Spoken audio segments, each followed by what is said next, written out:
क्या तब हमसे गलती हो गई कि हमने भारत का नाम बदलकर इंडिया रख दिया? बहुत बड़ी गलती।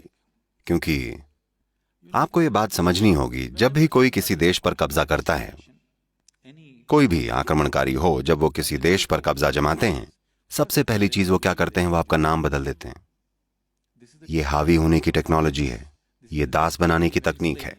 आप इस पर गौर कीजिएगा। अगर आप अफ्रीकी अमेरिकी इतिहास पर गौर करें, जब अफ्रीकी लोगों को लाया जाता था तो बंदरगाह पर ही पहला काम यह होता था कि उनका नाम बदल दिया जाता था।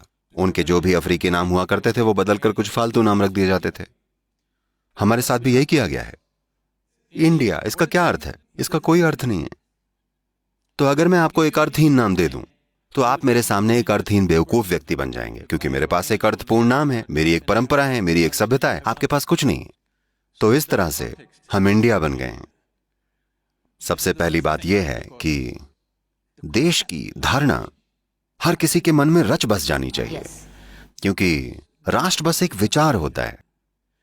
जब यह विचार आपके मन में प्रज्वलित होकर दिल में बस जाता है और आपका यह भाव सर चढ़कर बोलता है, तब जाकर सच में आपका एक देश बनता है। नहीं तो देश बस एक कागज पर होता है। यह हमारी आज की दुर्भाग्यपूर्ण सच्चाई है।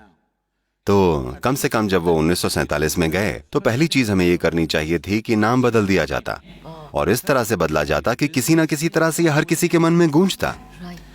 अभी आप भारत के लिए एक अंग्रेजी नाम इस्तेमाल कर रहे हैं। मुझे लगता है कि मैं हमारे वर्तमान प्रधानमंत्री जी से एक निवेदन करना चाहूंगा कि हमें इस देश का नाम बदल के कुछ ऐसा रखना चाहिए कि ये सबके दिल में धड़के।